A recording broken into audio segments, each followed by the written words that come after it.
Aw, dang it. Aw, dang it. Aw, dang it. Aw, dang it. Aw, dang it. Aw, dang it.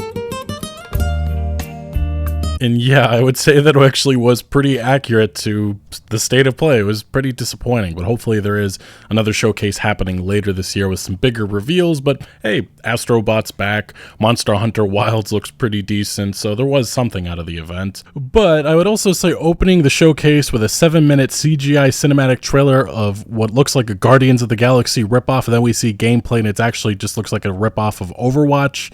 Not great. And as you would expect, while the reception has been extremely negative, as this Insider Gaming article points out, and then even if you check YouTube, which let me get to the new terrible redesign, you can see in the top right corner, 41,000 dislikes, people mocking it, calling it Overwatch 0.5.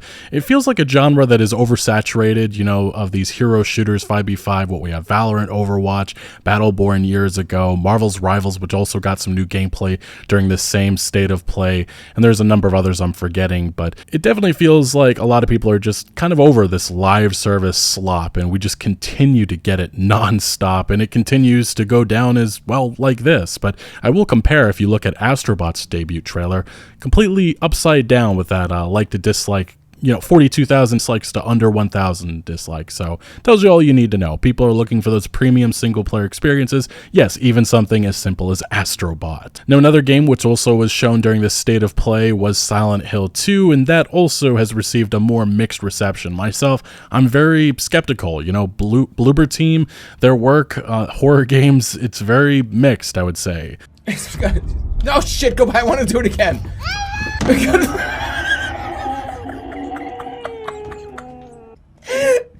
I think I'm gonna die on camera.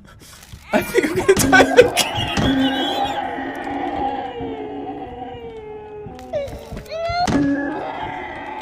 There's some stuff I like about their games, there's a lot I dislike, and I don't know if I can trust them right now with this remake, and some of the gameplay, some of the line delivery, some of the character redesigns, just doesn't do it for me, but only time will tell. We'll have to see when it does release in October. But a lot of people were a bit alarmed with the new special editions, and this has actually caused some uproar, but I do feel like this is just the nature of the AAA games industry these days. It's the fact that they hide behind it a 48-hour early access. They put it for like an extra $20 or so, just seems to be how it is. It started with the sports games years ago, now it's bled into all of the premium experiences, and it's unfortunate, but there's like no other benefits you get out of this. A digital art book, soundtrack, and a couple of cosmetics, but that's the real one. You get to play the game when it actually is ready. Now, I will also point out there has been some uproar with this remark coming from Konami, in which they said, see how the Bloober Team devs working on Silent Hill 2 preserved authenticity while adapting a horror classic for modern audiences. I will ask you guys, when was the last time any game developer, anything out there has said those dreaded words, modern audiences, and the work that they were, you know, creating actually ended up being something that was respectful and not, you know, a total disrespectful, total deviation from what the original work was. I think that's the concern with Silent Hill 2, but I guess, again, only time will tell, and it's only a couple more months for us to find out ourselves. George Miller, he's right now on his promotional tour for his upcoming movie, or well, it's now out, Furiosa, a Mad Max saga that has looked like to be a box office bomb, but he recently reflected on the 2015 Mad Max game, another underrated experience that just never got the love that it deserved from the gaming audience, and he recently pretty much said that, yeah, it was a bad game, and he really wishes that Hideo Kojima could make a new Mad Max game. Specifically, he said, well, we did have a video game made when we did Fury Road.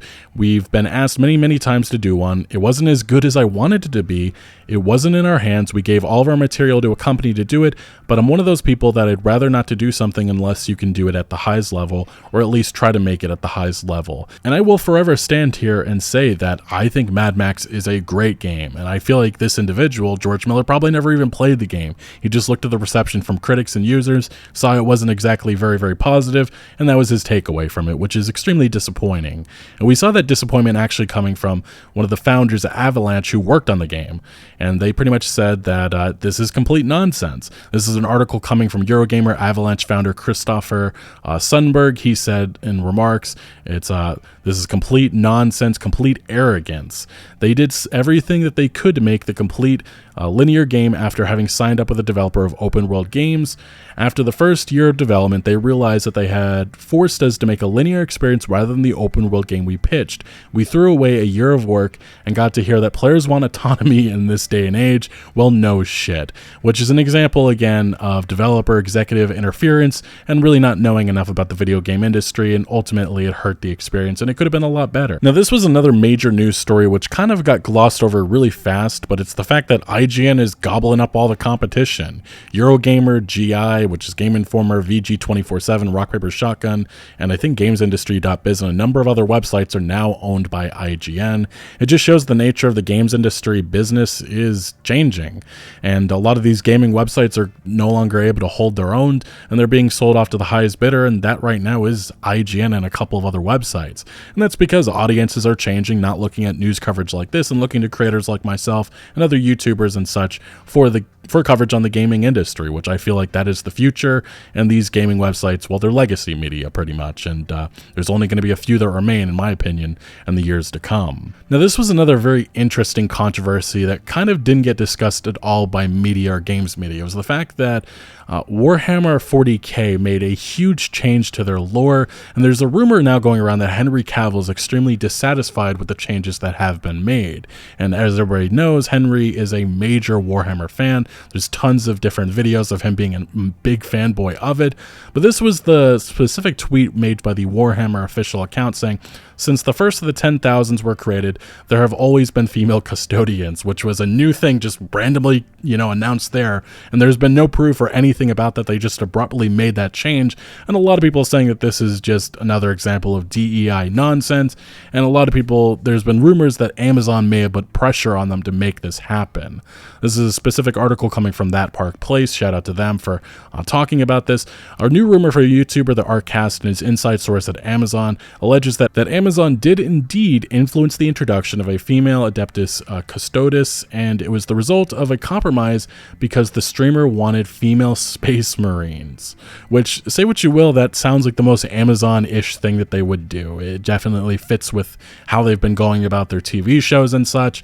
It definitely feels like this would be something that they have as a quota, something that they are forcing on their TV shows to have for whatever reason. Now, within the same article, it goes on to say that as for Henry Cavill, I've also heard something relating to him now, namely that he is quite upset about this change. He is pissed at it, but he is not going to walk. He's, I guess, assuming he's going to work around it or such. We'll see what happens, but definitely just another example of why people are very unhappy with the state of modern entertainment and many of these existing franchises, which are going out of their way to change their lore just to, I guess, fit with the modern audience's narrative that a lot of these companies like to run with. Take-Two Interactive is a publisher that I feel every single day, if they did not have Rockstar Games, that grand GTA Online revenue that they've had for the last number of years, I don't think they would exist to this day, because they have been totally dysfunctional, so much disappointment, so many mistakes over the years.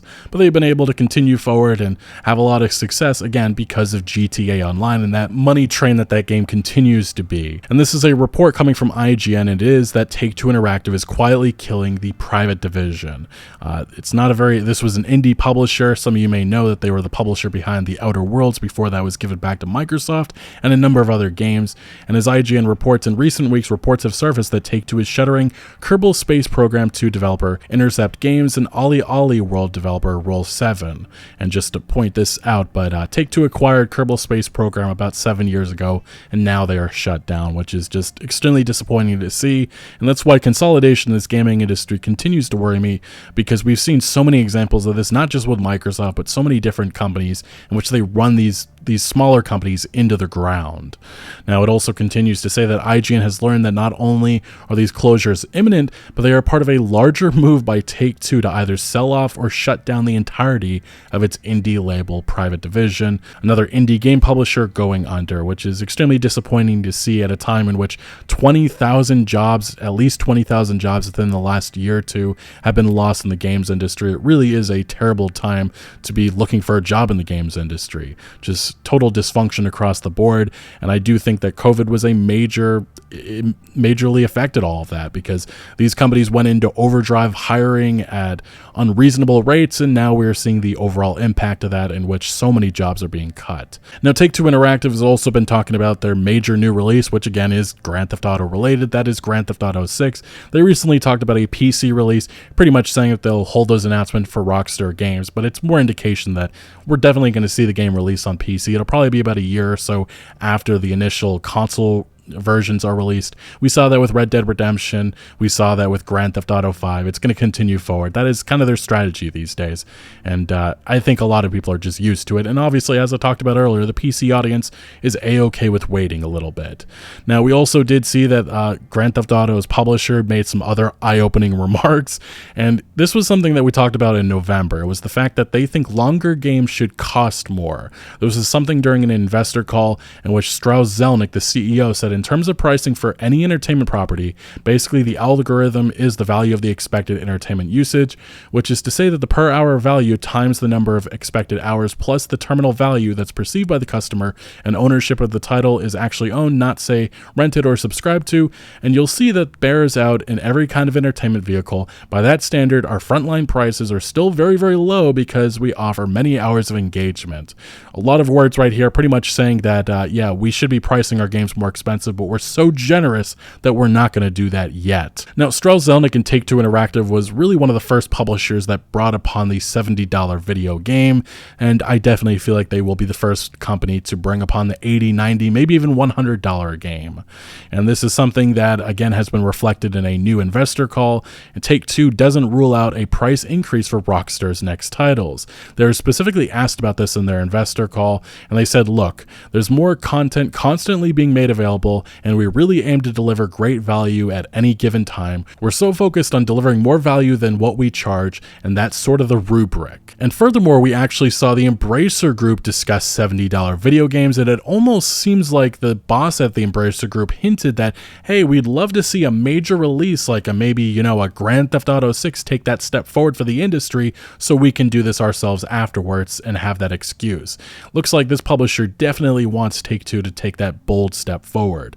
The controversial boss of Embracer Group, this is an article coming from IGN, has discussed the topic of increasing the price of video games beyond $70.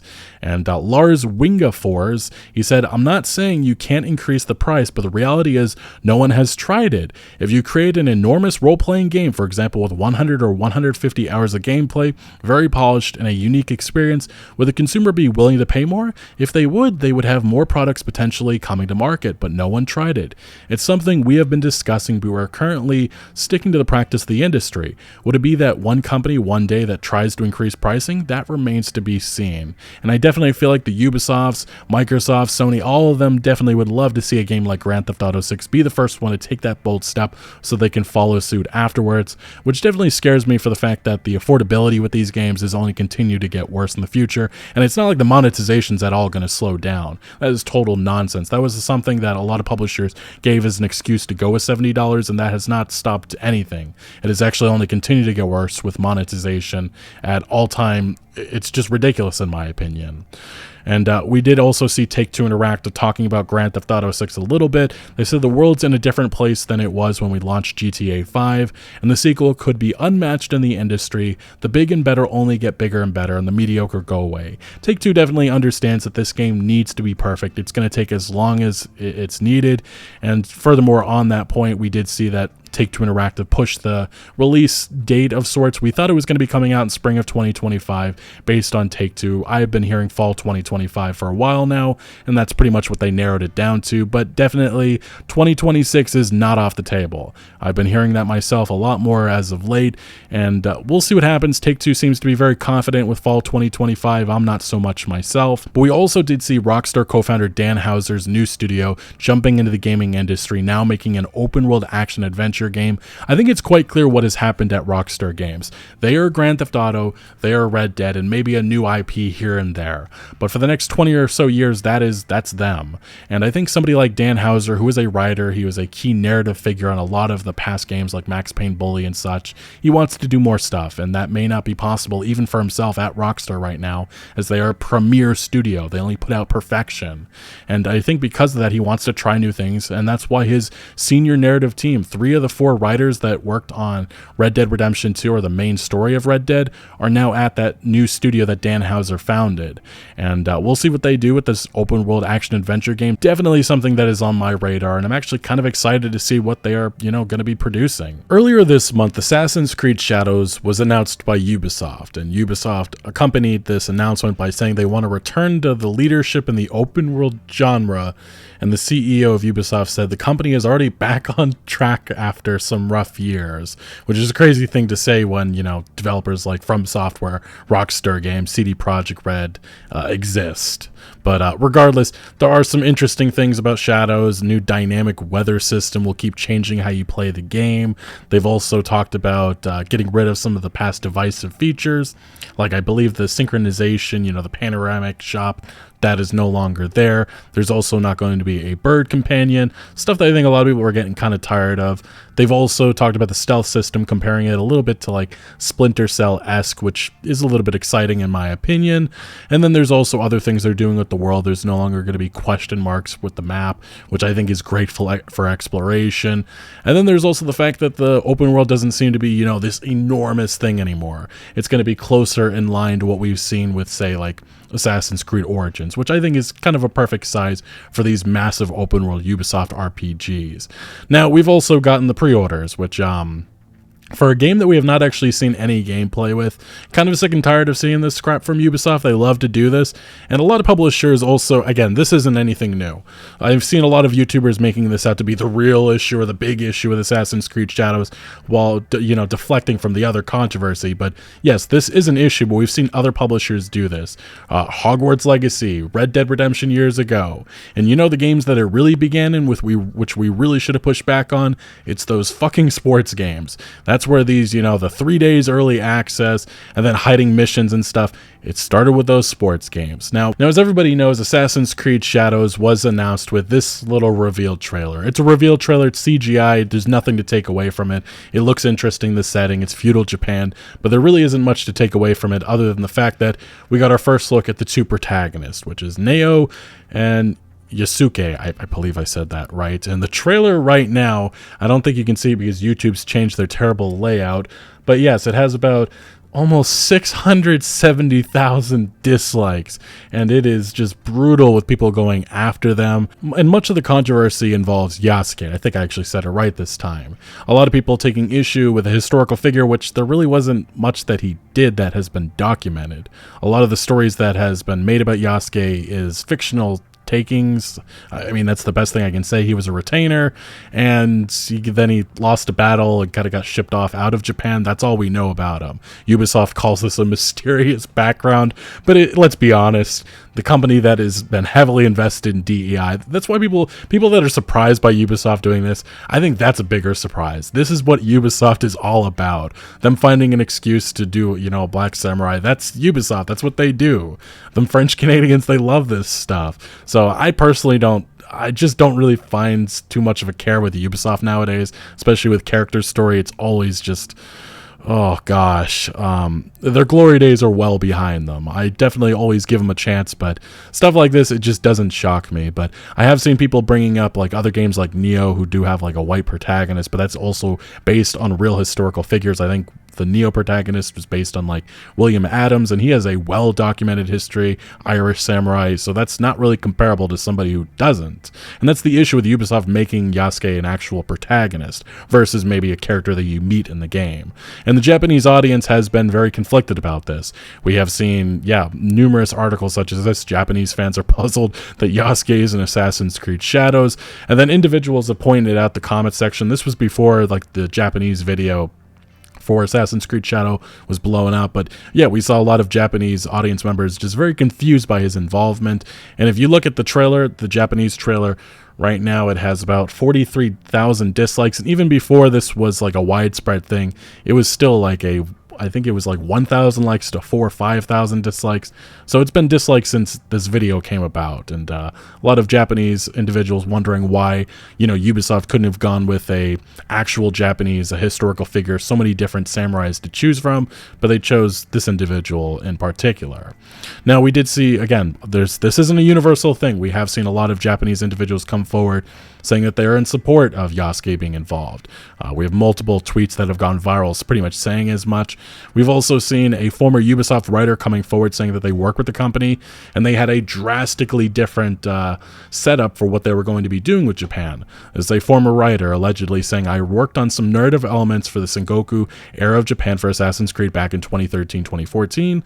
When I worked under contract in San Jose, Tokyo, I guess they tossed all of that out for Black Samurai and some canon-destroying Kanochi boss. The plot originally focused on a young monk, and they specifically mentioned this name as the playable ancestor. The main conflict was about the Sword of Eden and how it had given its latest wielder, Oda Nobunaga, an unfair advantage in his conquest of Japan. Obviously, they went in a completely different direction with two protagonists, Yasuke and Neo. And ultimately, after this trailer, Ubisoft stock took a major dip. This is a company that has not been doing good financially. They need Assassin's Creed Shadows to do good. They need Star Wars Outlaws to do good, and right now this controversy surrounding both of the games recently it's not good for them, and they can't afford it. Now, we did see some other articles again talking about Neo. I thought this would be something that more people talked about, the fact that Neo is not a real historical figure, and while not based on a real person, the character's father is this specific or an actual famous ninja from the Sengoku period, and Neo is a fictional daughter of this famous ninja, and it's possible Ubisoft will allude to this history. And again, this individual, the real ninja, actually had a son, but I guess they went with a daughter with this. Very confusing with Ubisoft, but I'm guessing they didn't want it to be like a bromance. Maybe they want this to be a romantic type thing in the game, who knows. But Ubisoft, again, all of this is strategic. They love doing this stuff, and it just doesn't surprise me. And again, there have been articles all accusing that this outrage is all just based in that word. So many different articles saying Assassin's Creed doesn't care about the historical accuracy, and neither should you. Same thing that was said with like Battlefield 5 and Battlefield 1, which is ridiculous. These articles aren't original. They always come about, and it's just not really surprising, this reaction. But I do find it interesting. This is a interview that was edited afterwards from Famitsu, in which Ubisoft said that with Yasuke, I was first looking for a samurai for us, someone who we could see through our eyes as a non-Japanese. And I think that's the problem right there. A lot of people wanted to see an actual Japanese samurai, and whether you agree with that or not, I mean, that's the direction that they have taken, and they're dealing with the controversy, the outrage over it. And then obviously stuff that Ubisoft's past writers have said. Again, this company, DEI, stuff like that, this is Ubisoft. Senior writer for Assassin's Creed Shadows declared in the past that, most importantly, this is in the past, not just for this game, there's more than enough games out there with white men as the only playable characters. Let's do better. Just not surprising that this is from Ubisoft. We've also seen individuals going after the historical consultant that they hired for Shadows. Again, this is not really surprising. They were going to find anybody who came forward who could support their vision. And yes, the person they hired is an expert in gender studies, investigating some rather okay, that's their thing, but it definitely does raise questions about how this relates to, ancient Japanese history. Regardless, we have seen other individuals bringing up a game like Assassin's Creed Black Flag, pointing out the fact that game took place in the Caribbean, but we played as a white man, although most pirates were, Europeans, so I'm not really understanding that point. A lot of people trying to do gotchas back and forth.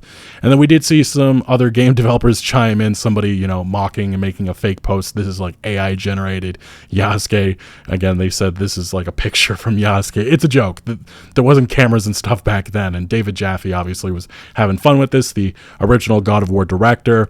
We also did see a CD Projekt Red developer coming forward dissing Ubisoft for this, saying the concerns and criticism around Assassin's Creed Shadow are valid, and I personally think it might disrespect Japanese culture with provided historical inaccuracy. People, especially Japanese people, have full right to oppose trends like this. Now, he was blasted for these these comments. He went on lockdown. I think he ended up deleting his comments and put out an apology, but there was nothing wrong with this sentiment, and it's really unfortunate that he was bullied into deleting this. Now, we did see some other game developers chime in. We had a Bethesda employee saying, if you have a problem with the game because the protagonists are a black man and a woman, I truly pity you, with it, which is fair, but again, that's not the overall sentiment that we're seeing. And the people disagreeing are unfortunately being labeled as just that R word, which I think it's inaccurate. It really doesn't reflect the overall perspective, especially the Japanese gamers that are disappointed that they don't actually have like a Japanese samurai or somebody with, deeply established ties to, being a samurai or such.